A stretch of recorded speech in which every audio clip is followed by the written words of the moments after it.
bárbaro que nos ameaça, é a civilização que nos apavora. Essa é uma frase do jornalista e escritor Euclides da Cunha, que foi enviado a Canudos, para cobrir, como jornalista, as tropas do governo invadindo e destruindo a comunidade. Euclides da Cunha ficou encantado com a forma como os sertanejos se organizavam e ficou incrivelmente chocado com a forma como a cidade, a comunidade foi destruída. Uma outra frase que ele escreveu que ficou marcada foi que o sertanejo é sobretudo um forte. Então, a gente vai falar hoje sobre as revoltas da Primeira República. A gente vai começar falando sobre as revoltas no campo e a primeira que a gente vai tratar é Canudos. Antes de falar sobre Canudos, acho importante a gente destacar o que estava acontecendo, porque todo conflito, toda revolta a gente precisa entender antecedentes, para entender motivos, para entender o que aconteceu e as consequências. O que estava acontecendo no Brasil ao final do século XIX? O Brasil, embora já tinha se tornado independente há bastante tempo, já tínhamos proclamado a República, nós ainda éramos um país totalmente agrário, e essa agricultura ela vinha de latifúndios, grandes propriedades. Essas grandes propriedades, elas produziam apenas um tipo de produto, Então a gente já estudou sobre o café, que era o produto então que estava como o mais vendido no Brasil. E essa agricultura ela ainda tinha técnicas rudimentares de trabalho. Então, embora a gente já tivesse proclamado a abolição da escravidão em 1888, as relações de trabalho ainda eram extremamente antigas, desiguais, sem nenhum tipo de benefício ao trabalhador. E o trabalho feito por essa mão de obra era um trabalho muito básico. Quando você não tem pessoas especializadas que estudam e sabem o que estão fazendo, o trabalho é feito muito basicamente. Então essa falta de técnica fez com que, por exemplo, as pessoas usassem a terra sem nenhum critério, causando uma série de danos. O que acontecia no Nordeste, que é o local onde aconteceu a revolta de Canudos, mais precisamente na região, no interior da Bahia. A gente tem nessa região uma população muito pobre, desassistida pelo governo, praticamente abandonada, Você tem uma quantidade grande de ex-escravos que não foram reaproveitados. Você tem ex-pequenos proprietários que perderam suas terras. Você tem uma política municipal pautada pelo coronelismo, que é um assunto que a gente já viu. O coronelismo são aqueles mandatários, aqueles que são donos das propriedades, dos latifúndios, e mandam em toda a cidade e a região próxima, estabelecendo quem vai ganhar as eleições, ameaçando as pessoas que são contra. A gente vê isso muito em novelas, em novelas brasileiras que tratam de assuntos como esse, E nessa região surgiu um fenômeno que a gente vai chamar de messianismo. Messianismo. A palavra messianismo vem da palavra Messias. Messias é o escolhido, aquele que vem para salvar. Você imagina essa população nordestina desassistida, pobre, numa situação muitas vezes de seca, sem nenhum tipo de olhar do governo, e de repente surge uma figura que traz uma esperança, que tem mensagens de esperança e que coloca essas pessoas em algum lugar e dá uma chance de vida a elas. Essas pessoas a gente vai chamar de beatos, muitas vezes conselheiros, né? Eles são como guias espirituais e ao mesmo tempo são chefes políticos, né? Como aconteceu em Canudos. Então, o messianismo em Canudos, ele tem a figura de Antônio Conselheiro. Quem era esse cara, essa figura? O Antônio Conselheiro, ele estudou para ser padre desde muito jovem, mas ele não concluiu os seus estudos. E por conta de N problemas, ele teve que exercer outras profissões. Ele foi inclusive professor. O que acontece?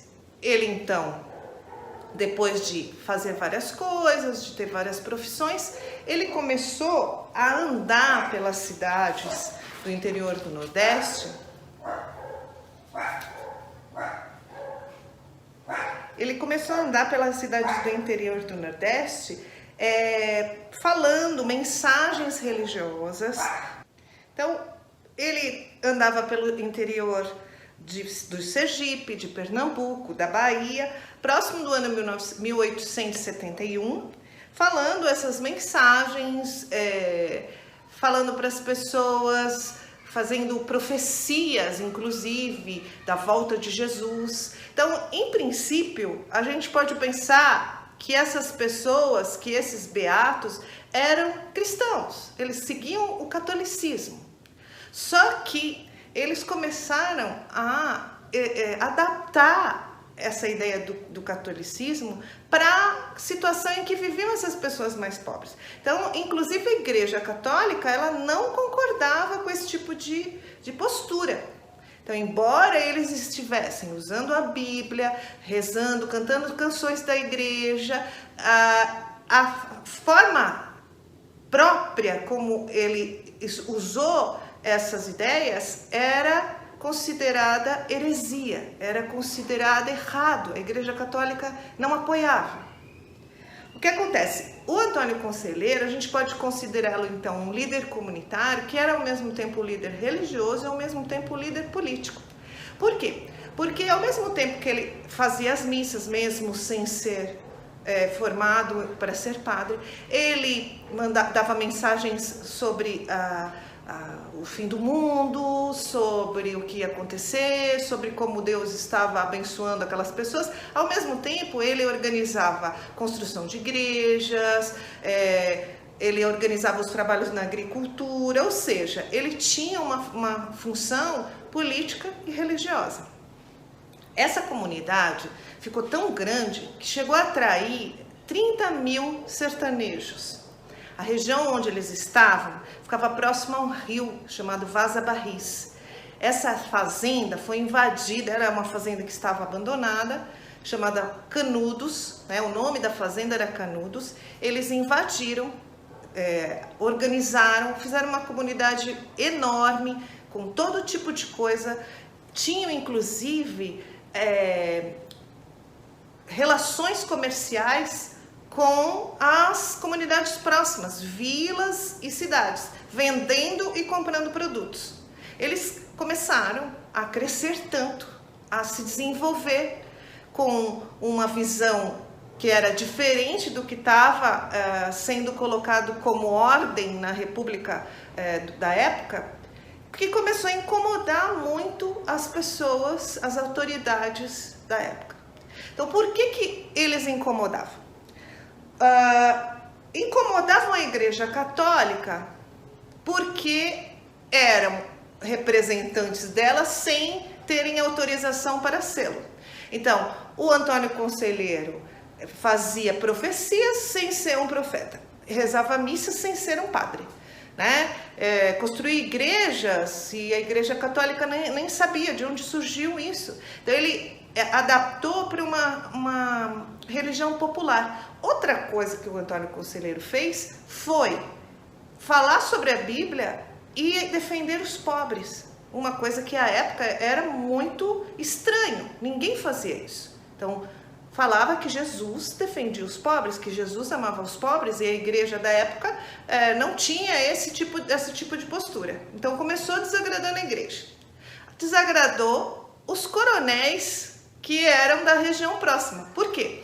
Porque além de atrair escravos, pobres, brancos ou negros, atraía também trabalhadores que antes trabalhavam para esses coronéis, largaram e vieram, porque a comunidade de Canudos ela estava dando uma oportunidade para aquelas pessoas terem uma terra delas, trabalhar para elas mesmas, diferente de trabalhar para o coronel. Então, isso também incomodou, essa questão econômica.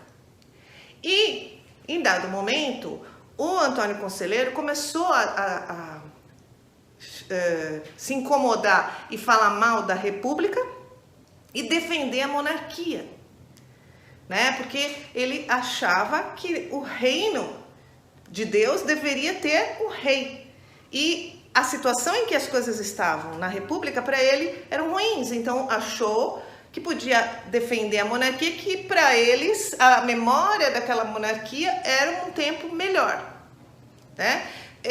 Há uma interpretação de que, na verdade, né, o Antônio Conselheiro e aquela população, eles não tinham verdadeira noção da monarquia e república. Eles estavam, na verdade, tentando se organizar e pensar a monarquia como a forma melhor de se organizar politicamente, mas talvez eles não tivessem a verdadeira noção do que eles estavam defendendo.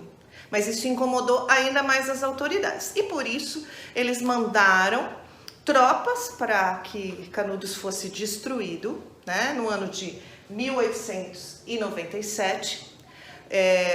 A primeira incursão, né? A primeira tropa militar que tentou invadir, ela foi derrotada. E foi somente na 4ª expedição em que o Canudos realmente foi destruído. A maior parte das pessoas, dos soldados que defendiam a comunidade foram mortos. Uma grande quantidade foi presa e depois morta também. A consequência dessas mortes todas foi uma quantidade enorme de órfãos, que foi levada aos orfanatos, que depois foi levada a trabalhar em semi-escravidão, né? Existem inclusive reportagens e documentários sobre os órfãos de Canudos, porque foi uma quantidade muito grande de crianças que ficou sem uma assistência. E acabando, né, o que a gente pode pensar? Né? A gente pode pensar que essas revoltas, elas têm um motivo, que é a desigualdade, né? E a falta de participação. Essas pessoas, se vocês forem lembrar, quando a gente estudou a Constituição de 1891, ela não previa que a maior parte das pessoas participasse das eleições, que participasse politicamente. Então, existe uma massa de gente no Brasil, da Primeira República, que é a grande maioria da população e que não tem voz e nem vez.